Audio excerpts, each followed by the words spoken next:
کیا صدقہ دینے سے بلائیں ٹل جاتی ہیں؟ اور صدقہ کن لوگوں کو دینا چاہیے؟ صدقہ ان لوگوں کو دینا چاہیے جو حقدار ہیں. اس کے لیے ضروری نہیں کہ آپ نے مولویوں کو یا مدرسے میں دینا ہے. آپ کسی غریب بچے کی تعلیم کا خرچہ بھی اٹھا سکتے ہیں. صدقے سے بالکل بلائیں ٹلتی ہیں. ہاں، جو منت مانی جاتی ہے اس کے بارے میں بخاری مسلم میں ہے کہ منت سے کنجوس کا مال نکلتا ہے، مصیبت نہیں ٹلتی. صدقے سے مصیبت ٹلتی ہے. بخاری مسلم میں حدیث ہے، جو چاہتا ہے کہ اس کی عمر دراز کر دی جائے اور اس کے رزق میں کشادگی ہو، یہ اس سے بڑی کوئی دو چیزیں نہیں ہیں. عمر دراز ہونا اور رزق میں کشادگی. رزق میں ہر چیز شامل ہے، اچھی صحت، اچھی اولاد، اچھی بیوی، اچھا رہن سہن، سب کچھ رزق ہے اللہ کی طرف سے. جو چاہے کہ اس کے رزق میں فراوانی ہو اور اس کی عمر دراز کر دی جائے تو وہ اپنے رشتہ داروں کے ساتھ حسن سلوک کرے. یہ حدیث بخاری میں بھی ہے، مسلم میں بھی. یعنی تقدیر بدل دے گی. اور تقدیر میں یہ لکھا ہوگا کہ جب یہ کرے گا تو میں اس کی عمر میں اتنی برکت کر دوں گا، جب یہ حسن سلوک کرے گا تو میں اس کے ساتھ اتنے رزق کی کشادگی والا معاملہ کر دوں گا. یہ بھی تقدیر میں لکھا ہوا ہوگا. صدقہ کرنے کا صحیح طریقہ کیا ہے؟ کس سے صدقہ کر سکتے ہیں؟ جو پنجابی کا صدقہ ہے وہ تو ذرا ڈیفرنٹ ہے. عربی میں صدقہ ہر نیکی کے کام کو کہتے ہیں. مسلم شریف میں حدیث ہے، سبحان اللہ کہنا بھی صدقہ ہے، الحمدللہ بھی صدقہ ہے، لا الہ الا اللہ بھی صدقہ ہے، راستے سے تکلیف دہ چیز کو دور کرنا بھی صدقہ ہے، تمہارا اپنی بیویوں کے ساتھ ازدواجی تعلق قائم کرنا بھی صدقہ ہے. صحابہ نے کہا یہ بھی صدقہ ہے. فرمایا ہاں، اگر یہی ضرورت تم ایسی جگہ سے پوری کرو جو اللہ نے تمہارے لیے حرام کیا تو کیا تمہیں گناہ ہوگا؟ صحابہ نے کہا ہوگا. فرمایا پھر اس پہ ثواب بھی ہوگا. یہ بھی صدقہ ہے. باقی عموماً جو صدقہ ہم استعمال کرتے ہیں وہ یہ ہے کہ کسی غریب کو کوئی کھانا کھلانا یا اس کی مالی مدد کرنا. تو اگر آپ وہ صدقہ پوچھ رہے ہیں تو اس میں ایک تو obligatory صدقہ آپ کے اوپر رکھ دیا گیا کہ جو بخاری مسلم میں ہے کہ اگر کوئی مرد اپنی بیوی یا بچوں کے منہ میں بھی جو رزق ڈالتا ہے، یعنی ان کے لیے جو کمائی کرتا ہے، وہ بھی اس کے لیے صدقہ ہے. ماں باپ کے اوپر جو خرچ کرتا ہے وہ بھی صدقہ ہے. اسپیسیفکلی وہ صدقہ جو آپ نے منت مانی ہوتی ہے کہ میرا یہ کام ہو گیا تو میں یہ کروں گا، وہ پھر آپ نے صرف غریب لوگوں کو کھلانا ہوتا ہے. اور ظاہر ہے وہ آپ ماں باپ بیوی بچوں پہ نہیں لگا سکتے. ہاں، بہن بھائی سب سے زیادہ حقدار ہیں ایسے صدقے کے. زکوٰۃ کے بھی سب سے زیادہ حقدار بہن بھائی ہیں، اس کے بعد باقی رشتہ دار ہیں. صدقہ فطر بھی سب سے پہلے بہن بھائیوں کو دیں، اور اس کی جو بھی فارم آپ بہتر سمجھتے ہیں، رقم کی شکل میں ہو، راشن کی شکل میں ہو، کپڑوں کی شکل میں ہو، کسی بچے کی فیس کی شکل میں ہو، کسی کو موٹر بائک لے کے دے دیں. جو بھی آپ کرنا چاہتے ہیں وہ آپ کی اپنی مرضی ہے. مسئلہ 95A میں نے صدقے کے اوپر تفصیل ریکارڈ کروایا تھا، اور 95B مسئلہ زکوٰۃ کے 70 قدیم اور جدید فقہی احکام و مسائل پہ ہے. صدقہ فطر کے بارے میں رہنمائی فرما دیں. صدقہ فطر کے بارے میں نے تفصیلی ویڈیو بھی ریکارڈ کرائی ہوئی ہے. دیکھیں، یہ ایک سا آپ نے دینا ہوتا ہے اناج. صدقہ فطر بخاری مسلم میں آیا ہے کہ نبی علیہ السلام نے صدقہ فطر ایک سا مقرر کیا تھا. اناج جو کی شکل میں، گندم کی شکل میں، کھجور کی شکل میں، پنیر کی شکل میں، کشمش کی شکل میں، یہ ساری چیزیں بخاری مسلم میں آئی ہیں. اور ہر بڑے چھوٹے، ایون ایک دن کے بچے کی طرف سے بھی، خواہ غلام ہے یا آزاد ہے، مرد ہے، عورت ہے، بوڑھا ہے، بچہ ہے، وہ اس نے ادا کرنا ہے ایک سا. یہ نبی علیہ السلام نے اسے مشروع فرمایا. اور ابو داؤد کے اندر حدیث موجود ہے کہ نبی علیہ السلام نے جو روزہ دار کہ روزے میں جو کمزوریاں رہ جاتی ہیں نا، کبھی فوش گوئی ہو گئی، کوئی اور گناہ کا کام ہو گیا، اس کی کمپنسیشن کے لیے مشروع فرمایا اسے کہ ہر شخص نے یہ ادا کرنا ہے. اور صحابہ کرام اسے عید سے پہلے ادا کرتے تھے، اور پریفریبل یہ کہ بالکل آخری دنوں میں آپ اسے ادا کریں. اب اس حدیث کی طرف آئیں جو بخاری مسلم میں موجود ہے کہ وہ سا کیا ہے. سا ایک پیمانہ تھا میئرمنٹ کا نبی علیہ السلام کے مبارک زمانے کے اندر. ایک سا کے اندر 4 مد ہوا کرتے تھے. جس طرح ہمارے زمانے میں 1 کلو گرام کے اندر 4 پاؤ ہوتے ہیں. 1 کلو گرام ہم کتنا لیتے ہیں؟ 1000 گرام. اور 1 پاؤ کتنا ہے؟ 250 گرام. 250 والے 4 ہوں تو 1 کلو گرام بن جاتا ہے. بالکل اس طریقے سے اس زمانے میں 4 مد مل کر ایک سا بنایا کرتے تھے. اور یہ میئرمنٹ تولنے کے اعتبار سے نہیں ہوتی تھی، ماپنے کے اعتبار سے ہوتی تھی. یعنی گڈویاں بنی ہوئی تھی. جس طرح ہم بھی بچپن میں کبھی محلے میں وہ بیر بیچنے آتا تھا تو وہ گڈویاں بھر کے نا وہ دیتے ہوتے تھے. آج کل تو تول کے ہوتے ہیں نا، گڈویوں کے ذریعے ہوتے تھے. ابھی بھی گڈویوں والا ہے ماپنے والا. دودھ کے کیس میں 1 لیٹر کا ہم نے پیمانہ رکھا ہوا ہے. 1 لیٹر کے اندر 1000 ملی لیٹر ہوتے ہیں. لیکن ہم غلط العام میں پتا اسے کیا کہتے ہیں؟ 1 کلو دودھ دے دو. حالانکہ اگر آپ 1 کلو دودھ لے رہے ہیں تو وہ 1 لیٹر دودھ سے کم ہوگا، کیونکہ دودھ کا وزن پانی سے زیادہ ہوتا ہے. ہاں 1 کلو گرام پانی اور 1 لیٹر پانی یہ اپنے وزن میں برابر ہوں گے، کیونکہ وہ 1 لیٹر پیمانہ رکھے یہ گیا ہے کہ سٹینڈرڈ پانی کو مانا گیا کہ پانی کا جو وزن ہے نا 1 کلو گرام جو ہو، وہ پانی جتنا والیوم گھیرتا ہے، جتنی جگہ گھیرتا ہے، اسے 1 لیٹر قرار دے دیا گیا اور وہ پیمانہ بن گیا اس کا۔ لیکن دودھ تو پانی سے تھوڑا وزنی ہوتا ہے، تو دودھ اگر آپ 1 کلو گرام لیتے ہیں نا، 1 کلو گرام دودھ، تو وہ آپ کو 1 لیٹر پانی یا 1 لیٹر جو دودھ ہونا چاہیے تھا اس سے کم پڑے گا، کیونکہ اس کا وزن زیادہ ہے، وہ پہلے ہی پورا ہو جائے گا۔ ٹھیک ہو گیا؟ یہ میں نے آپ کو کلیریفائی کر دیا۔ اچھا اب آ جائیں اس طرف۔ تو اب عرب ملکوں کے اندر تو یہ آج ظاہر ہے وہ عرب کے لوگ پھر اپنی اس ڈکشنری کو ٹرانسفر کر کے باقی لوگوں کو بتاتے ہیں، یہ پیمانے تو ان کے تھے۔ تو اس میں جو سعودی عرب کی فتویٰ کمیٹی ہے نا، اس نے باقاعدہ اس کی کیلکولیشن کی ہے 2600 گرام۔ یہ فتویٰ کمیٹی نے جو ڈاکومنٹ نکالا نا، ویسے تو اگر یہ پورا 2500 گرام ہوتا تو ہم کہہ دیتے 2.5 کلو، لیکن انہوں نے نکالا ہے اس کا 2600 گرام، یعنی 2.5 کلو کے اوپر 100 گرام۔ ایک کیلکولیشن یہ چل رہی ہے، ایک اور کیلکولیشن ہے جس میں ذرا پرانے زمانے کی ہے، وہ کنورژن کرتے ہیں نا، 2750 گرام بن رہا ہے، یعنی 2.25 کلو۔ اور ایک تیسری کیلکولیشن میں 2400 گرام بن رہا ہے، جس میں ایک مد 600 گرام کے برابر ہے، تو وہ 4 مد ایک ساتھ مل کے 2400۔ تو یہ 3 یعنی چل رہے ہیں 2400 گرام، 2600 گرام، 2750 گرام۔ یہ 2750 جو ہے یہ سیف سائڈ کے اوپر ہے، یہ 2.25 کلو ہے۔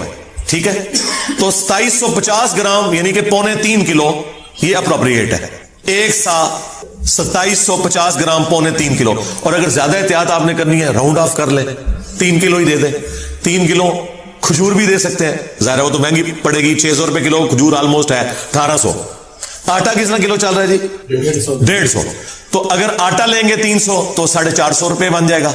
ٹھیک ہے، کشمش لیں گے تو ہزاروں میں بنے گی، پنیر لیں گے ہزاروں میں بنے گی۔ اچھا یہ سب پھر وہ آپ نے 2.25 کلو یا 3 کلو، سب کے لیے وزن ایک ہی ہے، ایک سا، کیونکہ بخاری مسلم میں ہے کہ ایک سا دیتے تھے اناج، اور پھر ساتھ دیا ہے کشمش، پنیر، کھجور، گندم، جو اناج ہے وہ سارے کا سارا اس میں آتا ہے۔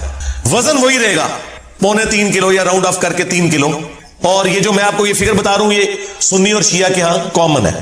ہاں مسلم شریف میں آتا ہے کہ حضرت معاویہ رضی اللہ تعالیٰ عنہ نے جہاں اور کئی معاملات کے اندر سنت میں اپنی رائے کو داخل کیا، اس میں بھی داخل کر دیا تھا۔ انہوں نے کہا تھا کہ جی ہمارے والی جو گندم ہے وہ اعلیٰ کوالٹی کی ہے، لہٰذا ہم آدھی گندم دیا کریں گے۔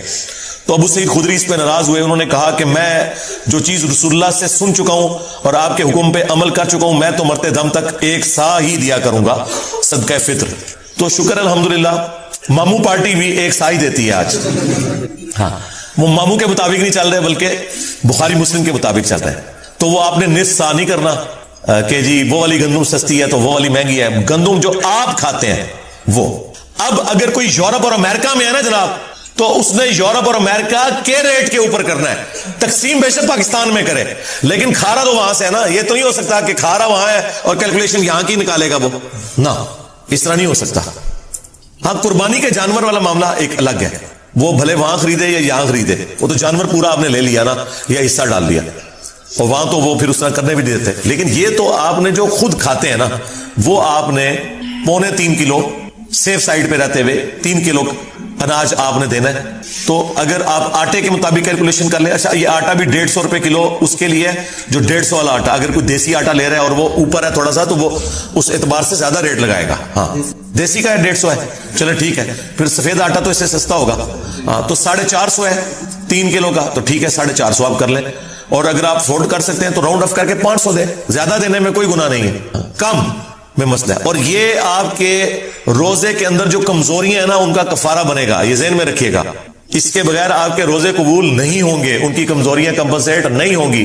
اور اگر اس دن بھی کوئی بچہ آپ کے گھر پیدا ہوا ہے نا، اگرچہ اس نے روزہ رکھنا ہے یا نہیں رکھنا، جو بچے روزہ رکھنے والے ہیں، نہیں رکھنے والے، بوڑھے رکھنے والے، نہیں رکھنے والے، ہر ایک کی طرف سے گھر کے سربراہ نے وہ دینا ہے۔ ہاں یہ ذہن میں رکھیے گا، اس میں کوئی روزہ رکھتا ہے یا نہیں رکھتا، ہاں جو بندہ افورڈ نہیں کر سکتا، اس کے لیے کوئی نصاب نہیں ہے زکات والا کہ ایک بندہ کہ میں امیر ہوں گا تو ہی میں دوں گا، نہیں، ایک عام آدمی بھی دے گا۔ عام آدمی جو 2 وقت کی روٹی اپنی چلا رہا ہے اس کے لیے ایک صدقہ فطر کے برابر اللہ کی راہ میں خرچ کرنا کوئی مشکل نہیں. وہ دے گا. کس کو دے گا؟ اپنے سے زیادہ غریب لوگوں کو دے گا. اس میں جو امام شافعی نے تھوڑا سا غلو کیا اور اہل حدیث بھی حنفیوں کی ٹسل میں اس طرف چل پڑے کہ چونکہ احادیث کے اندر اناج آیا لہٰذا اس کے ایکویلنٹ پیسے نہیں نکالے جا سکتے. آپ کو پتہ ہے یہ بات؟ اہل حدیث کہتے ہیں کہ اگر کسی نے 2.5 کلو یا 2.25 یا 3 کلو اناج کے پیسے دے دیے تو اس کا صدقہ فطر ادا نہیں ہوگا. حنفی کہتے ہیں نہیں، پیسے بھی دے سکتے ہیں اور آپ اناج بھی دے سکتے ہیں. میرا موقف امام حنیفہ کے ساتھ ہے. یہ جو اہل حدیث نے مسئلہ کھڑا کیا اور امام شافعی سے مستعار لیا حنفیوں کی ٹسل میں، یہ بالکل باطل ہے. مجھے بتائیں، اب جتنی آبادی ہو چکی ہوئی ہے اگر آپ اسے راشن میں ٹرانسلیٹ کرنا شروع کر دیں پھر تو مدرسوں اور مسجدوں کے باہر لا کے بڑی بڑے ٹرک اور کنٹینر کھڑے کرنے پڑیں گے. یہ پاسبل ہے آج کے دور کے اندر؟ اور پھر جن مولویوں کو آپ مسجد میں جاتے ہوئے پیسے دے رہے ہیں ان سے پوچھیں کہ یار تم نے اتنا جو یہ اکٹھا کیا ہے پیسہ، بعد میں راشن لیتے ہو پھر اس کا؟ ہو سکتا ہے آپ کو کہتے ہیں ہم لیتے ہیں لیکن لیتے کوئی نہیں ہوں گے. کون لے گا یار؟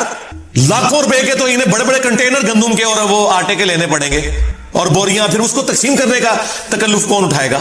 اور یہ آٹا اتنا نہیں ہے کہ یہ خود کھا لیں، کتنا کھائیں گے؟ یہ تو سینکڑوں سال تک کھاتے رہے تو جتنا انہوں نے اکٹھا کیا ختم نہیں ہونا.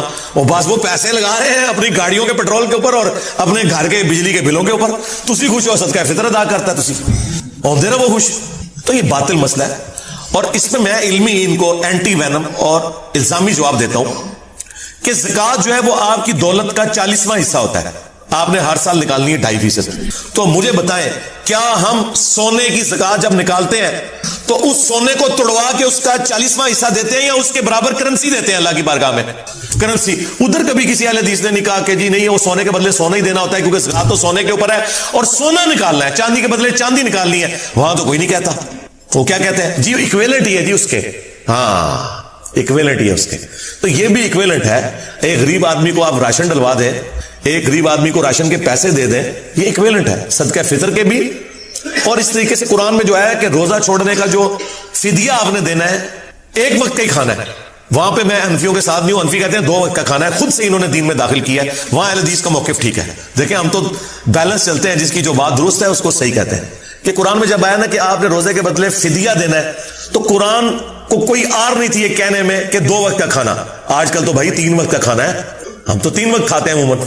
تو قرآن نے کہا کہ آپ نے مسکین کو فدیہ دینا ہے جو اوسطاً تم کھاتے ہو. تو اس کا مطلب ایک عام آدمی بھی، ایک گورا بھی پہلی دفعہ جب قرآن پڑھے گا نا تو اس کا مطلب یہی لے گا کہ ایک مسکین کو 1 وقت کا کھانا کھلانا ہے. حنفیوں کا 2 وقت کا کھلانا باطل ہے کیونکہ آج کل تو ہم 3 وقت کھا رہے ہیں. پھر ہر زمانے کا، ہر علاقے کا اپنا کلچر ہے. وہ بات ٹھیک ہے کہ ایک کھانے کے ایکویلنٹ خواہ اسے کھانا کھلا دے مسکین کو، خواہ اسے اتنی رقم دے دے. اور یہی موقف تمام کفاروں کے لیے ہے. وہ 60 مسکینوں والا ہو، خواہ وہ 1 مسکین والا ہو، سب کا ایکویلنٹ یہ ہے کہ آپ پیسے بھی دے سکتے ہیں اور کھلا بھی سکتے ہیں. یہ آپ کی مرضی ہے. یہ اس کے اندر ٹالرنس موجود ہے. لہٰذا میں صدقہ فطر کے حوالے سے بالکل کلیئر ہوں. اگر آپ پیسے بھی دیتے ہیں کوئی ایشو نہیں ہے. اور جو لوگ زیادہ افورڈ کر سکتے ہیں وہ 3 کلو یا 3.25 کلو کشمش کی رقم کیلکولیٹ کریں. اب مجھے تو اس کی قیمت پتہ ہی نہیں کہ اس وقت کیا ہوگی کیونکہ ہم تو اس طرح یہ کوئی آئٹم نہیں ہے، یہ تو چھٹانک برابر لیا جاتا ہے، اتنا مہنگا ہے تو وہ ہزاروں میں بن رہا ہوگا. پنیر، چلے پنیر کی تو ہم کیلکولیشن کسی حد تک کر سکتے ہیں اس اعتبار سے کہ دیسی گھی کا کیا ریٹ چل رہا ہے جی آج کل 3000 روپے کلو، تو 9000 روپیہ ہوگا اگر آپ دیسی گھی بھی دے سکتے ہیں. یہ بھی ساری مصنوعات ہیں جو آپ کے کامن یوز میں ہے. تو کسی کو زیادہ شوق ہے خرچ کرنے کا اور اسی مد میں تو 9000 روپیہ ایک گھر کے فرد کی طرف سے بے شک دیں. 3 کلو دیسی گھی، جو چیزیں آپ کے کھانے کے یوز میں ہیں، اناج کی شکل میں ہو، کیونکہ وہاں پنیر آیا تھا تو وہ آپ دے سکتے ہیں. وہ آپ کی مرضی، جس طریقے سے آپ مرضی کریں. وہ اللہ تعالیٰ نے آپ کو ٹالرنس دی ہوئی ہے. لیکن بہتر یہی ہے کہ آپ وہی چیزیں جو احادیث کے اندر آئی ہیں، جو کشمش، پنیر، گندم اور اسی کی فارم آٹا، کھجور، یہ آپ دے سکتے ہیں. کھجور کی کیلکولیشن چلے آسان ہے. جو اچھی والی تھوڑی سی نارمل کھجور ہے وہ 600 روپے کلو ہے تو 1800 بن گیا. چلے 2000 روپے آپ فیکس دے دیں. ضروری ہے آپ نے 500 دینا، 2000 بھی دیں فیکس. اور ہر گھر کے ہر فرد کی طرف سے آپ نے دینا ہے. جو بیچارے افورڈ نہیں کر سکتے وہ نہ دیں، وہ لے لیں. ہاں ظاہر ہے اللہ تعالیٰ نے بیلنس کیا نا. زکوٰۃ دینے والے جبھی اپنی زکوٰۃ دیں گے جب کوئی لینے والا بھی موجود ہوگا. ہاں تو وہ لے لیں اگر نہیں دے سکتے. لیکن اگر وہ افورڈ کر سکتے ہیں تو وہ اپنے سے غریب لوگوں کو دیکھیں. دنیا میں ہر غریب آدمی سے نیچے بھی کوئی غریب آدمی موجود ہوتا ہے، صرف آپ کو نظر نہیں آ رہا ہوتا کیونکہ آپ نے چشمہ اپنا لگایا ہوتا ہے. اس لیے مسلم شریف میں حدیث ہے، نبی علیہ السلام نے فرمایا ہمیشہ اپنے سے نیچے والے لوگوں کو دیکھو، یوں تمہیں اللہ کی نعمتوں کے اوپر قناعت نصیب ہوگی، صبر آ جائے گا. اوپر نہ دیکھو، اوپر کا تو اینڈ ہی کوئی نہیں ہے. اچھا اوپر جہاں دیکھنا چاہیے وہاں اوپر دیکھتے ہی کوئی نہیں، اور وہ ہے آخرت کے معاملے میں. ادھر کہتے ہیں بڑے گنہگار کتنے نبی صلی اللہ علیہ وسلم انہوں نے صحابہ، ٹھیک ہے، یعنی وہ یہ کہہ رہے تھے اسی ابو جہل بڑھنا جائے، سانو یہ نہ کہو کہ ابو بکر عمر عثمان و علی کے راستے پہ چلے. جہاں ہمیں کوشش کرنی چاہیے اعلیٰ درجے کی کہ ہم پیغمبروں کا پڑوس جنت میں حاصل کریں، وہاں کہتے ہیں اسی بڑے گنہگار، اور دنیاوی معاملات میں دوسری طرف چل پڑتے ہیں. یہ انسان اپنے آپ کو دھوکہ دے رہا ہوتا ہے، اس سے زیادہ کچھ نہیں ہے. اور نبی علیہ السلام نے بالکل اپوزٹ اس کے تعلیمات دی ہیں. بخاری مسلم میں حدیث ہے، اے اللہ محمد اور آل محمد کو بس اتنا ہی رزق دینا کہ ان کی روح اور جسم کا رشتہ برقرار رہے، بس سانسیں میری چلتی رہے، اتنا رزق کافی ہے. ہاں بخاری مسلم دونوں میں حدیث ہے، عائشہ سلام اللہ علیہا کہتی ہیں کہ بعض اوقات 1 مہینہ، بعض اوقات 2-3 مہینے بھی گزر جاتے تھے، ہمارے گھر چولہا نہیں جلتا تھا، 2 کالی چیزوں کھجور اور پانی کے اوپر گزارا ہوتا تھا، اور وہ بھی ٹنوں ٹن نہیں، 2 کھجوریں صبح اور 2 شام کے وقت، یہ ٹوٹل خوراک تھی. اور ایک میٹھا پانی کا پیالہ جو اس زمانے میں کئی میلوں سے پیدل بھر کے لانا پڑتا تھا، تکلیف دہ کام تھا، اس لیے پانی بھی کوئی تھوک کے صاف سے نہیں تھا جو آج آپ ٹوٹیاں کھول دیتے ہیں. پانی میٹھا بھی ایک ایشو تھا. یہ ٹوٹل ان کا ایک سرمایہ تھا.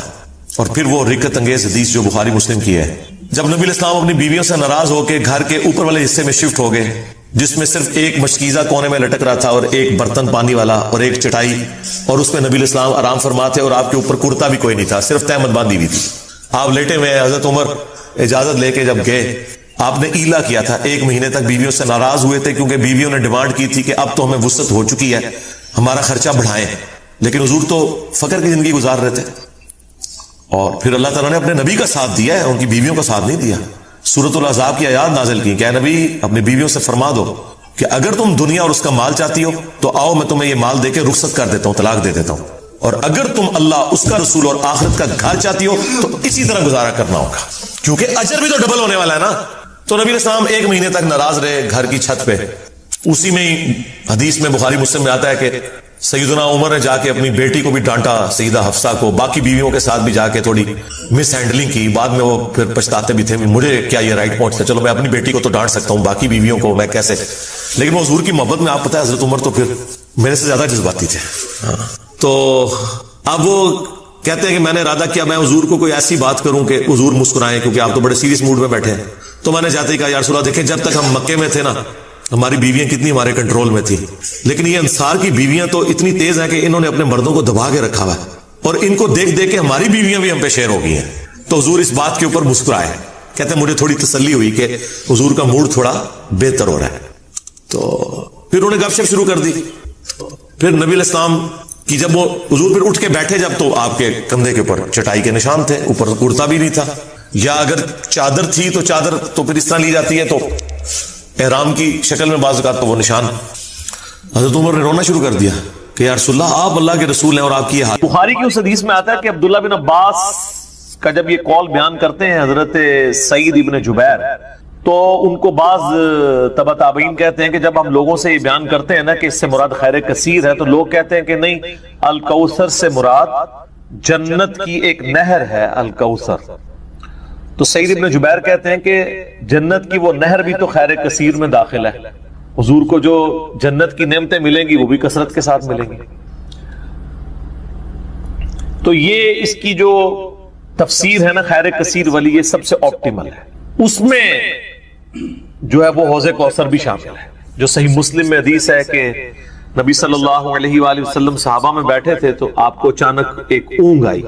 تھوڑی دیر بعد جب آپ کی آنکھ کھلی تو آپ مسکرا رہے تھے، اور پھر آپ نے کہا کہ ابھی ابھی اللہ تعالیٰ نے مجھ پہ یہ آیات نازل کی ہیں، بسم اللہ الرحمن الرحیم، یعنی آپ اسلام نے بسم اللہ سے اسے سٹارٹ کیا. انا اعطیناک الکوثر فصل لربک وانحر ان شانئک هو الابتر. اور پھر آپ نے فرمایا کہ جانتے ہو یہ الکوثر کیا ہے؟ تو صحابہ نے کہا اللہ اس کا رسول بہتر جانتے ہیں. تو آپ صلی اللہ علیہ وآلہ وسلم نے فرمایا یہ جنت میں ایک نہر ہے جو مجھے اللہ تعالیٰ نے عطا فرمائی ہے، اور اس کے کنارے کی جو مٹی ہے وہ کستوری سے زیادہ خوشبودار ہے، اور اس کے برتن آسمان کے ستاروں کے برابر ہیں. اور صحیح بخاری میں آتا ہے کہ شب معراج جب نبی علیہ السلام جنت میں سیر کر رہے تھے تو وہاں آپ کو ایک نہر دکھائی گئی اور جبرائیل علیہ السلام نے کہا کہ یہ وہ الکوثر ہے جو آپ کو اللہ تعالیٰ نے عطا کی ہے.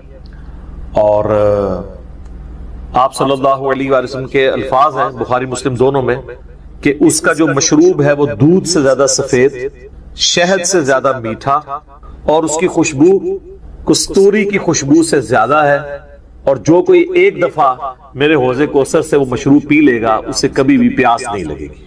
جنت میں جو انسان کھائے پیے گا نا وہ بھوک کی وجہ سے نہیں، ذہن میں رکھیے گا.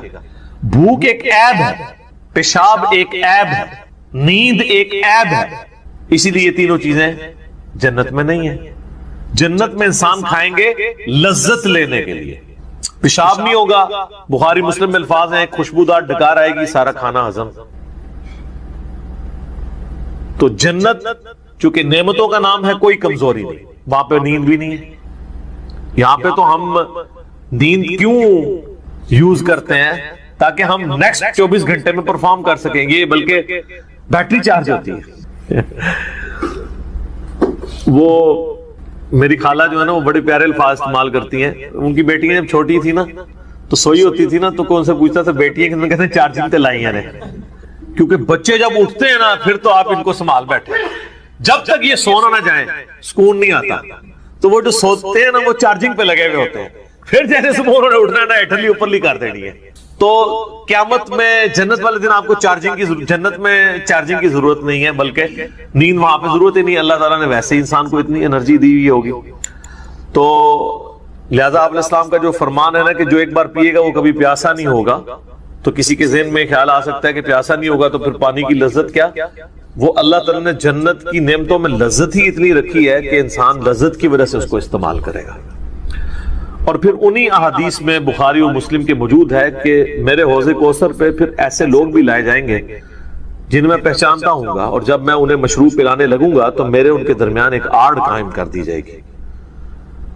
تو میں کہوں گا کہ یہ تو میرے صحابہ ہیں، اصحابی اصحابی.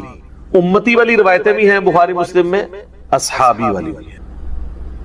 تو مجھے بتایا جائے گا کہ یا رسول اللہ آپ کو نہیں پتا آپ کے بعد انہوں نے دین میں بدعتیں جاری کر دی تھی اور الٹے قدم پھر گئے تھے. تو آپ صلی اللہ علیہ وآلہ وسلم فرماتے ہیں کہ پھر میں کہوں گا سحقا سحقا لمن غیر بعدی، ان پہ پھٹکار ہو، ان کو مجھ سے دور کر دو جنہوں نے میرے بعد میرے دین کو بدل دیا. یہ حدیث بخاری اور مسلم دونوں میں ہے، اور حوض کوثر والے چیپٹر میں امام مسلم اسے لے کے آئے ہیں، بخاری میں موجود ہے. اس حدیث پہ کامنٹس ہیں عبداللہ ابن ابی ملیکہ تابعی کے. وہ جب بھی حدیث بیان کیا کرتے تھے تو وہ کہا کرتے تھے اے اللہ ہم تجھ سے یہ دعا کرتے ہیں کہ تیرے نبی کی وفات کے بعد ان کے دل سے الٹے قدم نہ پھرے، آمین ثم آمین. تو اللہ تعالیٰ ہمیں حوض کوثر پہ آپ صلی اللہ علیہ وآلہ وسلم کے مبارک ہاتھوں سے مشروب نصیب فرمائے.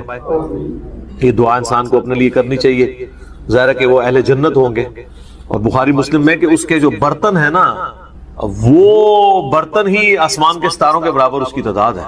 پورا ایک نقشہ کھینچا گیا. آپ مشکات کی 30 جلد میں حوض کوثر اور شفاعت والا چیپٹر نکالیں تو آپ کو وہ ساری احادیث مل جائیں گی. ترمذی اور ابن ماجہ میں ایک وہ حدیث بھی بڑی مشہور ہے جو حضرت انس بن مالک کہتے ہیں کہ یا رسول اللہ کیا آپ میری شفاعت کریں گے؟ تو آپ فرمایا میں کروں گا. تو یا رسول اللہ قیامت والے دن میں آپ کو کہاں تلاش کروں؟ تو آپ علیہ السلام فرمایا میزان عمل پہ آ جانا جہاں میرے امتیوں کے نام مال تل رہے ہوں گے. یا رسول اللہ وہاں نہ پاؤں تو فرمایا حوض کوثر پہ آ جانا. عرض کی وہاں پہ بھی نہ پاؤں تو فرمایا پھر پولیس رات پہ آ جانا. کہا وہاں پہ بھی نہ پاؤں تو آپ فرمایا میں ان 3 جگہوں کے سوا کہیں اور نہیں ہوں گا. یا میں حوض کوثر پہ ہوں گا اپنے پیاسی امتیوں کو مشروب پلا رہا ہوں گا، یا پھر میزان عمل پہ ہوں گا شفاعت کے لیے، یا پھر میں پولیس رات پہ ہوں گا اپنے امتیوں کے لیے سلامتی کی دعا کرنے کے لیے. تو یہ 3 جگہیں ہیں جہاں پہ آپ صلی اللہ علیہ وآلہ وسلم کو قیامت والے دن تلاش کیا جا سکتا ہے انشاءاللہ تعالی. تو یہ حوض کوثر میں وہ خیر کثیر جو ہر طرح کی آپ کو عطا کی گئی وہ بھی شامل ہے، اور اسپیسیفکلی حوض کوثر جو ہے وہ بھی. حتیٰ کہ جو بخاری اور مسلم میں حدیث ہے، آپ نے اپنی وفات سے 1 مہینے پہلے خطبہ دیا تھا غزوہ احد کے شہداء پر، جو آپ نے نماز جنازہ دوبارہ پڑھی تھی 8 سال بعد. اس میں الفاظ ہیں، آپ نے فرمایا کہ میرا ممبر جو ہے وہ حوض کوثر پہ لگا ہوا ہے. یہ والے جو الفاظ ہیں یہ دوسری حدیث میں، کیونکہ وہاں پہ ممبر نہیں تھا، یہ الفاظ ہیں بخاری اور مسلم کی وہ حدیث کہ میرے گھر سے میرے ممبر سے میرے گھر تک جنت کے ٹکڑوں میں سے ایک ٹکڑا ہے ریاض الجنہ، اس میں الفاظ ہیں اور میرا ممبر جو ہے وہ حوض کوثر پہ لگا ہوا ہے. یعنی آپ علیہ السلام وہ دیکھ رہے تھے حوض کوثر کا منظر، ٹائم میں گزار کے آپ کو دکھایا گیا. وہ جو بخاری مسلم کی وہ والی حدیث ہے عقبہ بن عامر والی، جو شہدائے احد پہ آپ نے 8 سال بعد جنازہ پڑھا اپنی وفات سے 1 مہینہ پہلے، اور عقبہ ابن عامر کے الفاظ ہیں یہ آخری دفعہ میں نے رسول اللہ کو ممبر پہ دیکھا، اس کے بعد میں نے آپ کو نہیں دیکھا. تو اس میں الفاظ ہیں، آپ نے فرمایا کہ میں اپنے حوض کوثر کو اس وقت بھی دیکھ رہا ہوں، اور دیکھنا میرے بعد جو ہے وہ مجھے تم سے یہ خطرہ نہیں کہ تم شرک میں مبتلا ہو جاؤ گے، بلکہ مجھے خطرہ ہے کہ تم دنیا کے مال میں پڑ جاؤ گے اور پھر اس کی لالچ میں ایک دوسرے کو قتل کرو گے اور تم بھی تباہ و برباد ہو جاؤ گے جس طرح اگلی قومیں تباہ و برباد ہوگی. تو اس میں بھی حوض کوثر کے الفاظ موجود ہیں. اور پھر میرے ایک کربلا والے ریسرچ پیپر میں بھی آپ کو پتہ ہے ایک حدیث ہے جو میں نے حوض کوثر کا ذکر اس حدیث کے اندر بھی موجود ہے. جب وہ سنن ابی داؤد کی ایک حدیث ہے نا، وہ عبید اللہ ابن زیاد کے پاس ایک وہ آتا ہے، ہاں یہ ابو داؤد کے اندر 4749 ہے. ابو طالوت تابعی کہتے ہیں کہ میں ابو برزہ کو میں نے دیکھا کہ وہ گورنر یزید عبید اللہ ابن زیاد کے پاس آئے جب کہ وہ دسترخوان پر تھا، تو اس نے ابو برزہ کو آتے ہوئے دیکھا اور کہا کہ یہ تمہارا ٹھگنا محمدی ہے. استغفر اللہ. ان کا قد چھوٹا تھا تو ان کا اے گینڈا محمدی، یعنی محمدی اس نے اس لیے کہا کہ وہ حضور کا صحابی تھا. تو یہ کتنی سخت توہین کی عبید اللہ ابن زیاد نے. یہ وہی خبیث ہے جس کے بارے میں بخاری میں 3748 نمبر حدیث ہے، جس میں امام بخاری نے حسین کے ساتھ علیہ السلام لکھا ہے کہ یہ حضرت حسین کے حسن میں کلام کرنے لگا تو انس بن مالک نے کہا کہ رسول اللہ کے سب سے زیادہ مشابہت رکھنے والے حسین تھے. یہ وہی عبید اللہ ابن زیاد ہے. تو یہ صحابہ کے گستاخ ہیں، آل امیہ ہیں، یہ بنو امیہ کے خدمتگار. تو اب آپ دیکھیں جب اس نے یہ بات کی نا تو حضرت ابو برزہ اس کی تنزیہ بات کو سمجھ گیا. آپ نے فرمایا مجھے گمان نہیں تھا کہ میں ایسے لوگوں کے دور حکومت تک زندہ رہوں گا جو مجھے رسول اللہ کی صحبت پر آر دلائیں گے، کہ میری زندگی میں یہ وقت بھی آنا ہے کہ رسول اللہ کی وجہ سے ہمیں پوری دنیا پہ غلبہ ملا، اور اس غلبے کی حکومت کو جو لوگ انجوائے کر رہے ہیں عرب کے بدو، یہ رسول اللہ سے میری نسبت پہ مجھے آر دلائیں گے کہ مجھے کہہ رہے ہیں کہ ٹھگنا محمدی، یعنی پنجابی سے کہتے ہیں گینڈا محمدی. نعوذ باللہ. تو اب اس نے فوراً پینترا بدلا، وہ کہنے لگا کہ محمد صلی اللہ علیہ وسلم کی صحابیت تمہارے لیے باعث زینت ہے، آر کا سبب نہیں. پھر کہنے لگا کہ میں نے تمہیں اس لیے بلوایا ہے کہ تم سے حوض کوثر کے بارے میں پوچھوں، کیا تم نے رسول اللہ سے اس کے بارے میں کچھ سنا ہے؟ تو ابو برزہ نے فرمایا ہاں، نہ 1 بار، نہ 2 بار، نہ 3 بار، نہ 4 بار، نہ 5 بار، میں نے کئی مرتبہ رسول اللہ صلی اللہ علیہ وآلہ وسلم سے حوض کوثر کے بارے میں سنا، اور جو حوض کوثر کو نہ مانے اللہ تعالیٰ اسے اس کا پینا نصیب ہی نہ فرمائے. اور پھر سیدنا ابو طالوت کہتے ہیں کہ سیدنا ابو برزہ رضی اللہ تعالیٰ عنہ غصے کی حالت میں وہاں سے تشریف لے گئے. انہوں نے بدعا دی کہ جو حضور کے حوض کوثر کو نہیں مانتا اللہ تعالیٰ اس کو حوض کوثر نصیب ہی نہ کرے. تو حوض کوثر جو ہے ایک ریالٹی ہے، اور قیامت والے دن کی چند بڑی ایکٹیویٹیز جو انسان کے لیے تسکین کا باعث ہیں، ان میں سے ایک عرش کا سایہ، اسی طریقے سے یہ حوض کوثر بھی ہے. اس گرمی کے اندر اللہ تعالیٰ کی نعمتوں میں سے بڑی نعمت ہے، ہم سب کو نصیب فرمائے. آمین ثم آمین. ٹھیک ہو گئی. اب میرے بھائیو جو یہ آیت مبارکہ آ رہی ہے نا سورۃ النساء کی آیت نمبر 48، یہ متقاضی ہے کہ ہم بقیہ ساری گفتگو اسی کانٹیکسٹ میں کریں. یہ قرآن حکیم کی اگر میں کہوں نا سب سے کریٹیکل آیت ہے، تو میرا یہ دعویٰ غلط نہیں ہوگا. کائنات کی سب سے بڑی حقیقت کو آشکار کرنے والی یہ آیت مبارکہ ہے، تو یہ میرا دعویٰ غلط نہیں ہوگا. سورۃ النساء کی آیت نمبر 48 سورۃ النساء میں 2 دفعہ ریپیٹ ہوئی ہے، تھوڑے سے الفاظ کے فرق کے ساتھ. برا بن عازب رضی اللہ تعالیٰ عنہ بیان کرتے ہیں کہ ہم رسول اللہ صلی اللہ علیہ وسلم کی مائیت میں ایک انصاری شخص کے جنازے میں شریک ہوئے. ہم قبر تک پہنچ گئے، ابھی اس کی لحد تیار نہیں ہوئی تھی کہ رسول اللہ صلی اللہ علیہ وسلم ہمارے پاس بیٹھ گئے. ہم بھی آپ صلی اللہ علیہ وسلم کے گرد بیٹھ گئے، اس حال میں گویا ہمارے سروں پر پرندے ہیں، یعنی فل اٹینٹو ہو کر آپ صلی اللہ علیہ وسلم کے ساتھ ہم بیٹھ گئے. آپ کے مبارک ہاتھوں میں ایک لکڑی تھی جس سے آپ زمین کو رید رہے تھے. آپ صلی اللہ علیہ وسلم نے سر مبارک اوپر اٹھایا اور فرمایا عذاب قبر سے اللہ کی پناہ طلب کیا کرو. آپ نے 3 بار یہ بات ارشاد کی. پھر آپ صلی اللہ علیہ وسلم نے ارشاد فرمایا بندہ مومن جب دنیا سے رابطہ توڑ کر آخرت کی طرف متوجہ ہوتا ہے، یعنی جب اس کی موت کا وقت آتا ہے، تو سورج کی طرح چمکتے دمکتے سفید چہروں والے فرشتے جنتی خوشبودار جنتی کفن لے کر اس کے پاس آتے ہیں، حتیٰ کہ وہ حد نظر تک اس کے سامنے بیٹھ جاتے ہیں. پھر ملک الموت تشریف لاتے ہیں حتیٰ کہ وہ اس کے سر کے پاس بیٹھ جاتے ہیں. اچھا، قرآن میں ملک الموت کا نام آیا ہے، سورہ سجدہ کے اندر، احادیث کے اندر بھی. البتہ تورات میں اس کا نام اسرائیل بھی آیا ہے، اور ہمارے اہل سنت کے جو اولین مفسرین ہیں، امام طبری رحمہ اللہ المتوفی 310 ہجری، انہوں نے بھی یہ ورڈ استعمال کیا ہے. لہٰذا موت کے فرشتے کو اسرائیل کہنا بھی جائز ہے ہمارے سلف کے ہاں، کیونکہ آج کل بعض لوگ کہتے ہیں اسرائیل نہیں، ملک الموت ہی کہنا چاہیے. اسرائیل کا لفظ بھی ثابت ہے. پھر ملک الموت تشریف لاتے ہیں حتیٰ کہ وہ اس کے سر کے پاس بیٹھ کر کہتے ہیں پاکیزہ روح اللہ کی مغفرت اور اس کی رضامندی کی طرف چل. وہ روح ایسے نکلتی ہے جیسے مشکیزے سے پانی کا قطرہ، بالکل غیر محسوس طریقے سے اس کی روح نکال لی جاتی. اور جب ملک الموت اس کی روح نکالتے ہیں تو باقی فرشتے اسے آنکھ جھپکنے کے برابر بھی ملک الموت کے پاس نہیں رہنے دیتے، بلکہ اسے فوراً اس کے کفن اور اس خوشبو میں لپیٹ دیتے ہیں جو جنت سے لائی ہوتی ہے. پھر اس کی روح کو لے کر بلند ہوتے ہیں اور فرشتوں کی جس جماعت کے پاس سے وہ گزرتے ہیں تو فرشتے پوچھتے ہیں کہ یہ کیسی خوشبو ہے، تو وہ اس کے دنیا کے ناموں میں سے بہترین نام لے کر بتاتے ہیں کہ یہ فلاں بن فلاں کی روح ہے، حتیٰ کہ وہ اسے آسمان دنیا تک لے پہنچتے ہیں اور اس کے لیے دروازے کھولنے کی اجازت طلب کرتے ہیں. تو جنت کے جو آسمانوں کے دروازے ہیں اس کے لیے کھول دیے جاتے ہیں. پھر ہر آسمان کے مقرب فرشتے اگلے آسمان تک اسے پروٹوکول دیتے ہوئے اس روح کے ساتھ جاتے ہیں، حتیٰ کہ اسے 7ویں آسمان تک پہنچا دیا جاتا ہے.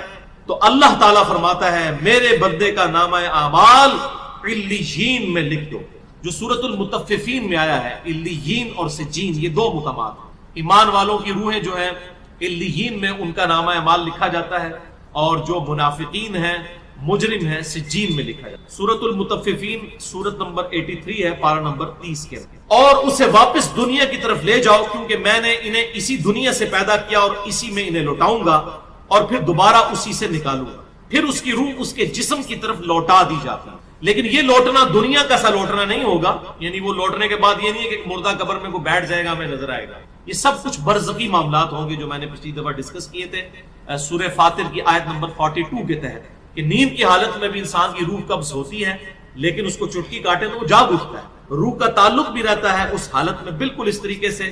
یہ ایک ڈیفرنٹ لائف ہے برزخی. پھر 2 فرشتے اس کے پاس آتے ہیں، یعنی اس کی قبر میں، اسے بٹھا کر پوچھتے ہیں. اب یہ وہ 4 سوال یہاں پر آ رہے ہیں اس ڈیٹیل حدیث میں. پہلا سوال کرتے ہیں تیرا رب کون ہے؟ من رب؟ وہ کہتا ہے ربی اللہ، میرا رب اللہ ہے. دوسرا سوال پوچھتے ہیں تیرا دین کیا ہے؟ ما دینوں کا، تیرا دین کیا ہے؟ تو وہ کہتا ہے میرا دین اسلام ہے. پھر پوچھتے ہیں کہ وہ آدمی جو تم میں مبعوث کیے گئے وہ کون ہے؟ اب یہاں پر وہ ڈیٹیل آئی.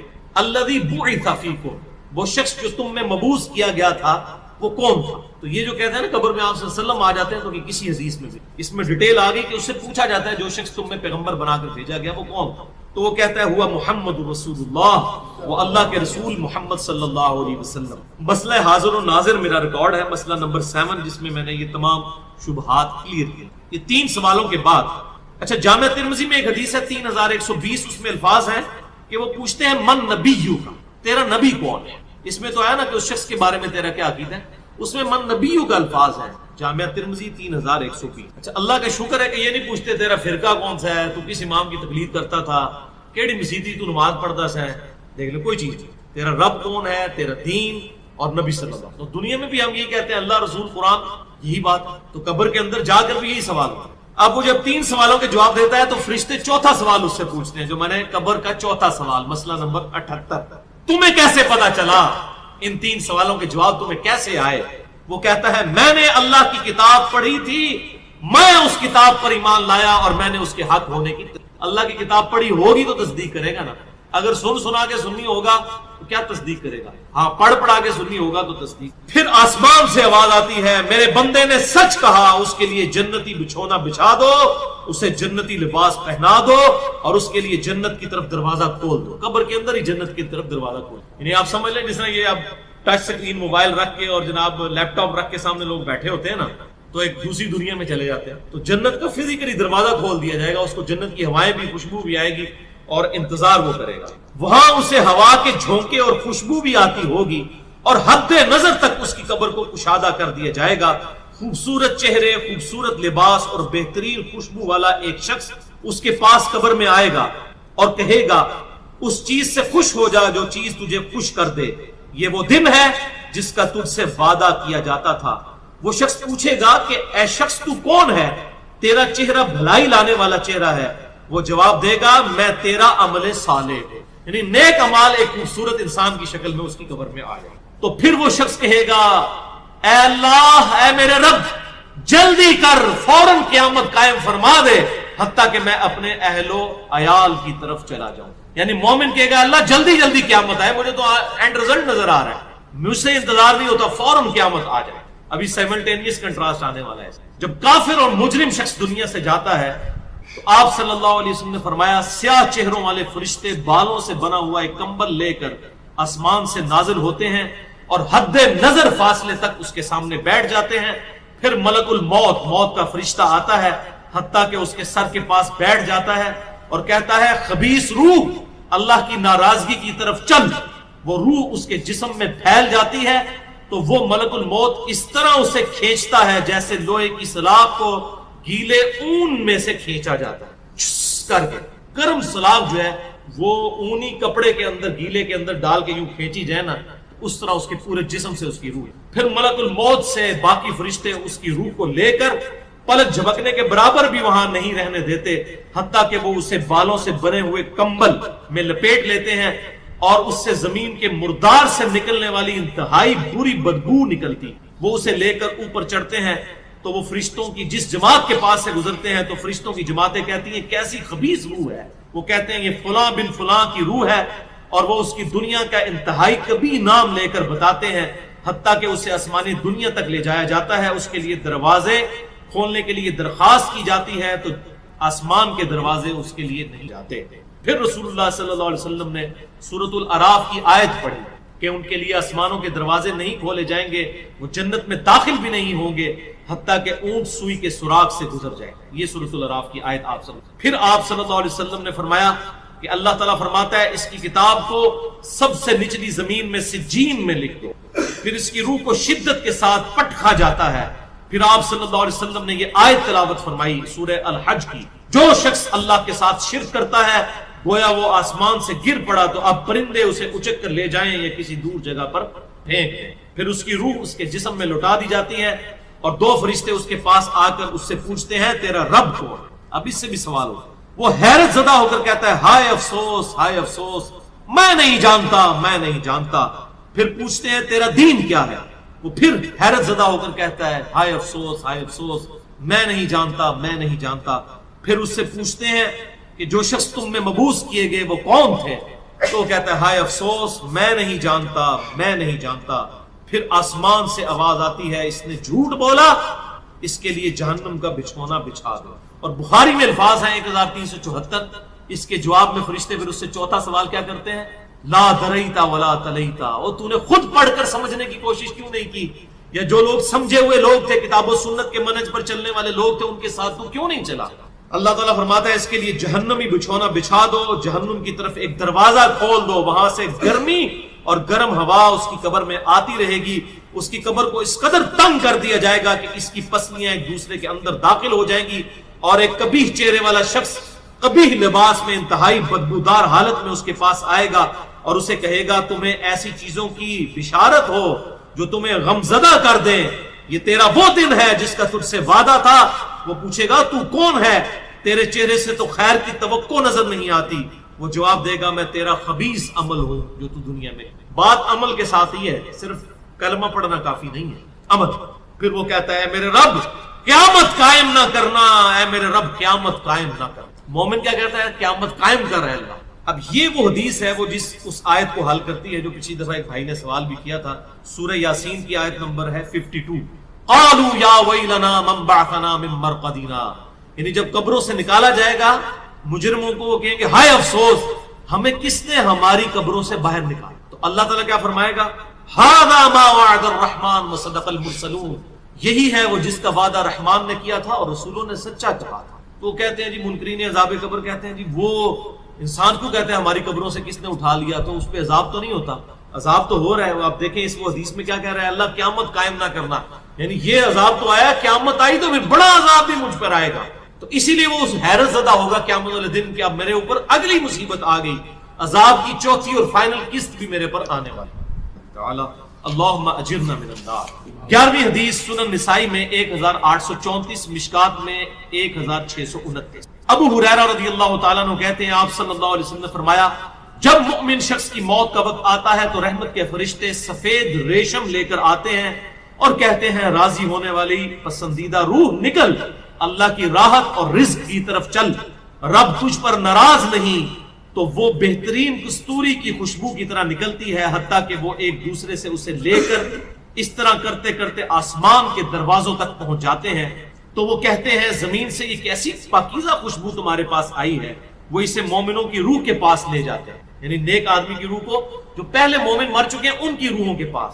تو انہیں اس کے آنے پر اس سے بھی زیادہ خوشی ہوتی ہے، یعنی مومن انتظار کر رہے ہوتے ہیں اور ویلکم کرتے ہیں، جیسا کہ تم میں سے کسی کو اپنے بچھڑے ہوئے شخص کے ملنے پر خوشی ہوتی ہے. تو وہ آلریڈی جو مردہ روحیں وہاں پر پہنچی ہوتی ہیں، جو مر چکے شخص جو ہوتے ہیں ان کی روحیں، وہ نئی آنے والی روح سے پوچھتے ہیں فلاں کا کیا حال ہے، فلاں کا کیا حال ہے. پھر وہ کہتے ہیں اسے چھوڑ دو کیونکہ یہ ابھی ابھی دنیا کے غم میں مبتلا ہو کر یہاں پر آیا ہے. تو مرنے والا شخص کہتا ہے کہ تم جس شخص کے بارے میں مجھ سے پوچھ رہے ہو وہ تو فوت ہو چکا ہے، کیا تمہارے پاس نہیں آیا؟ وہ کہتے ہیں اسے تو اس کے ٹھکانے ہاویہ یعنی جہنم میں پہنچا دیا گیا ہے. اور جب کافر شخص کی موت کا وقت آتا ہے تو عذاب کے فرشتے بالوں کا لباس لے کر اس کے پاس آتے ہیں اور اسے کہتے ہیں ناراض ہونے والی ناپسندیدہ روح نکل، اللہ کے عذاب کی طرف چل، وہ مردار کی انتہائی بد. اور میں اکثر اہل حدیثوں کو چھیڑتا ہوں کہ آپ کی اور بریلویوں کی ایک بات کامن ہے کہ عورتیں نہیں قبروں پہ جا سکتی. یہ میرا موقف نہیں، نبی علیہ السلام کا موقف ہے. صحیح مسلم میں حدیث ہے، آپ صلی اللہ علیہ وآلہ وسلم نے فرمایا، اس میں میرا ایک ریسرچ پیپر بھی ہے، رسول اللہ صلی اللہ علیہ وآلہ وسلم کی آخری وصیت ہے، ریسرچ پیپر نمبر 1. اس میں نے قبروں پہ حاضری کے حوالے سے ہر چیز ایڈریس کر دی ہے. اسی میں آپ کو حدیث بھی مل جائے گی صحیح مسلم کی، انٹرنیشنل نمبر کے مطابق 2259 ہے. آپ صلی اللہ علیہ وآلہ وسلم نے فرمایا میں تمہیں قبروں کی زیارت سے منع کرتا تھا لیکن اب میں تمہیں حکم دیتا ہوں کہ قبروں پہ جاؤ تاکہ آخرت کی یاد آئے. ٹھیک ہوگا جی. اور اس کے علاوہ بھی صحیح مسلم میں 2256 نمبر حدیث ہے کہ آپ صلی اللہ علیہ وآلہ وسلم نے، اوپر تلے 8-10 حدیثیں ہیں، یہ بھی صحیح مسلم میں. اما عائشہ کہتی ہیں ایک رات آپ میرے ساتھ لیٹے ہوئے تھے، رات کا کچھ حصہ گزر گیا تو آپ صلی اللہ علیہ وآلہ وسلم اپنے مبارک بسترے سے اٹھے، بقیع غرقد قبرستان چلے گئے اور آپ نے 3 دفعہ یوں ہاتھ اٹھا کے وہاں دعا کی اور پھر واپس آئے. کہتے ہیں میں پیچھے پیچھے گئی لیکن میں بھی پہلے ہی واپس آ کے بسترے پہ لیٹ گئی تاکہ نبی علیہ السلام کو نہ پتہ چلے. سانس پھولا ہوا تھا. آپ نے فرمایا کہ اے عائشہ تم نے گمان کیا کہ اللہ اور اس کا رسول تم سے خیانت کریں گے، یعنی تم نے یہ سمجھا میں کسی اور بیوی کے پاس چلا گیا ہوں. تو اے عائشہ مجھے سچ سچ بتاؤ تم کیا میرے پیچھے آئی تھی، اور اگر تم نہیں بتاؤ گی تو مجھے اللہ تو بتا ہی دے گا. اے علم غیب بھی کلیئر ہو گیا، اللہ تو مجھے بتا ہی دے گا. تو انہوں نے کہا یا رسول اللہ میں گئی تھی. تو فرمایا کہ میں جب لیٹا تو جبرائیل علیہ السلام کو اللہ تعالیٰ نے میرے پاس بھیجا اور انہوں نے کہا کہ اللہ تعالیٰ فرماتا ہے کہ آپ اہل بقی کے لیے دعائیں مغفرت کریں. تو میں رات کو اٹھ کے قبرستان گیا اور 3 دفعہ ہاتھ اٹھا کے دعا کی. سیدہ عائشہ نے پوچھا یا رسول اللہ علیہ وسلم جب میں جاؤں یا ہم لوگ قبرستان جائیں تو ہم کیا دعا کریں؟ تو آپ صلی اللہ علیہ وآلہ وسلم نے دعا تعلیم فرمائی، السلام علیکم اہل الدیار من المؤمنین والمسلمین وَإِنَّا إِن شَاءَ اللَّهُ بِكُمْ لَلَاحِقُونَ نَسْأَلُ اللَّهَ لَنَا وَلَكُمُ الْعَافِيَةَ. تم پر سلامتی ہو اے مومنین اور مسلمین، مرد و عورت اس قبرستان میں جو دفن ہو، ہم ہمارے اپنے لیے اور تمہارے لیے اللہ سے عافیت کا سوال کرتے ہیں اور ہم بھی مر کے تمہارے پاس ہی آنے والے ہیں. یہ دعا صحیح مسلم کے اندر موجود ہے. سیدہ عائشہ کو آپ نے یہ تعلیم فرمائی. انہوں نے کہا کہ میں کیا پڑھوں؟ تو آپ نے فرمایا تم یہ پڑھنا، اس سے کیا پتا چلا کہ عورتیں قبرستان جا سکتی ہیں. لہذا یہ سعودیہ والوں نے جو بقیہ غرقت قبرستان کے بعد لکھ کے لگایا عورتوں کی حاضری منع، یہ بالکل خلاف سنت ہے، اور وہ عورتوں کو نہیں جانے دیتے قبرستان. غلط ہے، غلط کام کوئی بھی کرے غلط ہے. کیوں؟ نہ میں وہابی نہ میں بابی، میں ہوں مسلم علمی کتابی. نہ یہ بابوں کی بات ہوگی نہ وہابی سو کارڈ بات ہوگی، یہ علمی کتابی بات ہوگی. اور اما عائشہ رضی اللہ تعالی عنہا باقاعدہ اپنے بھائی کی قبر پہ گئیں، جامعہ ترمذی میں صحیح سند کے ساتھ ہے. عبد الرحمن بن ابی بکر ان کی قبر پہ گئیں، وہاں پہ جا کے اشعار بھی پڑھے. اور امام ترمذی ایک حدیث لے کے آئے کہ نبی علیہ السلام نے لعنت فرمائی ہے ان عورتوں پر جو زوار القبور کرتی ہیں، کثرت سے قبرستان جاتی ہیں. پھر ساتھ ہی امام ترمذی نے لکھا اس حدیث کے اندر، یہ ساری حدیثیں آپ کو مشکات کی پہلی جلد میں نا قبروں کی زیارت والے چیپٹر میں مل جائیں گی کمبائنڈ فارم میں. امام ترمذی نے لکھا یہ حدیث منسوخ ہے، کیونکہ جب آپ نے عام اجازت دے دی کہ قبروں پہ جاؤ آخرت کی یاد آئے تو یہ حدیث منسوخ ہوگی. اور زوار القبور سے مراد ہے کثرت سے، اگر کبھی کبھار عورت چلی جائے تو جائز ہے، لیکن مزاروں پہ نہیں، قبروں پہ. مزاروں پہ تو مرد بھی نہیں جا سکتے، کیونکہ مزار تو نبی علیہ السلام کی مخالفت پہ بنائے گئے ہیں. صحیح مسلم میں حدیث ہے تمہیں منع کرتا ہوں قبروں پر عمارتیں بنانے سے، قبروں کو پکا کرنے پہ، ان سے بیٹھنے سے. یہ صحیح مسلم کے اندر حدیث موجود ہے انٹرنیشنل نمبر کے مطابق 2245. باقی آپ میرا قبریں، مزارات، گنبد خضرا یہ لکھیں یوٹیوب پہ، میرے کلپ کئی ایک کلپ کھل جائیں گے ماشاءاللہ، لاکھوں لوگوں نے وہ کلپ دیکھے ہیں، گنبد خضرا والا کلپ، یہ ساری چیزیں. تو عورتیں قبرستان جا سکتی ہیں، اور قبرستان پہ آپ ہاتھ اٹھا کے دعا بھی کر سکتے ہیں. آپ قبر والے سے نہیں مانگ رہے، اللہ سے مانگ رہے ہیں. قبلہ رخ ہو کے ہاتھ اٹھائیں. نبی علیہ السلام نے مسلم شریف میں 10 حدیث ہیں، ہاتھ اٹھا کے دعا کی، اللہ سے کی، اس کے بعد چہرے پہ ہاتھ بھی پھیرے. المستدرک الحاکم میں صحیح سند کے ساتھ ہے تمہارا رب حیا فرماتا ہے اس شخص سے جو ہاتھ اٹھا کے دعا کرے کہ اسے محروم لٹائے. یہ ابو داؤد میں بھی ہے، وہ روایت کمزور ہے. مستدرک کی روایت صحیح ہے کہ اور نماز کے بعد بھی آپ اپنی انڈیویجول دعا ہاتھ اٹھا کے کریں، یہ افضل ہے. اس کے بعد چہرے پہ ہاتھ پھیرنا بھی نہ صرف سنت ہے بلکہ اجماع امت ہے. یہ تو سعودیہ کے چند مولویوں نے یہ کام شروع کیے ہیں، اور وہ کہتے ہیں کہ جناب چہرے پہ ہاتھ پھیرنا ثابت نہیں. ابو داؤد میں ضعیف روایت ہے کہ نبی علیہ السلام پھیرتے تھے، لیکن امام بخاری کی کتاب ہے الادب المفرد، اس میں انٹرنیشنل نمبر کے مطابق 609 نمبر اثر ہے کہ عبداللہ ابن زبیر اور عبداللہ بن عمر رضی اللہ تعالی عنہما یہ دونوں دعا کے بعد اپنے چہرے پر ہاتھ پھیرا کرتے تھے. اور عملی تواتر ہے، پوری امت پھیرتی ہے. یہ تو حدیث سے بڑی دلیل ہے. جب ساری امت یہ کام کر رہی ہوگی تو حدیث سے تو دلیل کی ضرورت ہی نہیں ہے، کوئی اختلاف نہیں ہے. سعودی والوں نے خامخواہ ایک اختلاف کھڑا کر دیا. لیکن پاکستان میں جو اہل حدیث ہیں، انہوں نے جو نماز نبوی چھاپی ہے دارالاسلام والوں نے، انہوں نے یہی روایت لکھی 609 الادب المفرد کی، اور کہا ہے کہ بالکل یہ صحیح ہے، سنت ہے، چہرے پہ ہاتھ پھیر سکتے ہیں. بلکہ میں آپ کو شغل کی بات بتاؤں، سعودیہ سے کوئی چند سال پہلے کی بات ہے، ایک بھائی نے مجھے کہا ہمارے ایک شیخ ہیں یہاں پہ سعودیہ میں، مدینہ یونیورسٹی، ام القریٰ یونیورسٹی مکہ میں بھی ہمارے اسٹوڈنٹس ویڈیوز کے اعتبار سے جو ہیں وہ سنتے ہیں. تو انہوں نے کہا کہ مجھے وہ حدیث بھیجے، میں نے عربی ورڈنگ اس کی بھیجی. شیخ زبیر صاحب نے مشکات کی دوسری جلد میں دعا والے چیپٹر کے جو حدیث ہے نا ابو داؤد والی کہ نبی علیہ السلام چہرے پہ ہاتھ پھیرتے تھے، اس کے نیچے لکھا ضعیف ہے، لیکن ساتھ ہی فٹ نوٹ پہ لکھا صحیح سند ہے عبداللہ بن عمر اور عبداللہ بن زبیر سے کہ وہ چہرے پہ ہاتھ پھیرتے تھے، اور وہ روایت بالکل صحیح ہے اور بخاری کی صحت کے اوپر صحیح ہے. تو جب ان کو حدیث بتائی انہوں نے کہا نہیں یہ تو ضعیف ہے، اس میں فلاں راوی ضعیف ہے. میں نے مکتبۃ شاملہ میں اس راوی سے صحیح بخاری میں 12 روایتیں نکالی اسی سند کے اوپر، اور اس کو کہا کہ یہ اس کو پرنٹ نکال کے دے مولوی کو. اس کو کہا بخاری کی بھی 12 حدیثیں ضعیف ثابت کا ہے، اسی سند پہ الادب المفرد پہ ہے چہرے پہ ہاتھ پھیرنے والی. تو مولوی تو پتہ ہے تو ضدی ہوتا ہے، منیا نہیں لیکن ٹھپیا گیا لال رومال والا، خاموش ہو گیا. کہنا ہے کون اتھو کٹ کے بھیجتا ہے؟ ایک بندہ ہے تھے اللہ نے چھڑیا جو نہ وہابی ہے نہ بابی ہے، نہ میں وہابی نہ میں بابی، میں ہوں مسلم علمی کتابی. علمی کتابی. اگلا سوال تو اس میں کور ہو گیا جی. کور ہو گیا. چلیں یہ کرامت ہو گئی. علی بھائی آپ الحمدللہ آپ ہمیشہ آیات اور حدیث کے ریفرنسز دیتے ہیں، مگر کبھی کبھی ان کے انٹرنیشنل نمبر نہیں بتاتے. برائے مہربانی آپ لوڈنگ سے پہلے ویڈیو میں ہی ایڈ کر دیا کریں تو آسانی ہوگی، یا کوئی بک بتا دیا کریں. بک تو میں ہمیشہ بتاتا ہوں کہ یہ آج تک میں نے حدیث کبھی حدیث کی کتاب کے نام کے بغیر نہیں بتائی. ایک بک ہے تو یہ مشکات شریف، آپ 3 جلدوں میں ڈاؤن لوڈ کر لیں اہل سنت پاک .com سے. یہ انسائکلوپیڈیا آف حدیث ہے، بخاری، مسلم، ابو داؤد، ترمذی، نسائی، ابن ماجہ اور کئی 13 کے قریب کتابوں کے یہ نوٹس ہیں. یہ آپ ڈاؤن لوڈ کریں، 18 MB کی 3 فائلیں آپ کو فری ڈاؤن لوڈ کر لیں اہلسنتپاک.com سے. انٹلیکچوئل ترتیب کے ساتھ آپ کو اس میں حدیثیں مل جائیں گی. ٹھیک ہوگا جی. تو باقی انٹرنیشنل نمبر چونکہ اکثر میں نے پورے مسئلہ نمبر ریکارڈ کرائے ہیں، میرے ریسرچ پیپر ہیں ان میں نمبرنگ بتائی ہوئی ہے. یہ فی البدی گفتگو ہوتی ہے، اس میں جو نمبر یاد ہوتے ہیں وہ بتا دیتے ہیں. نمبر ضروری نہیں ہے. میں حدیث کے جو الفاظ بتاتا ہوں اسلام 360 میں وہ لکھا کریں، سرچ کے آپشن میں جائیں آپ کو مل جائے گا.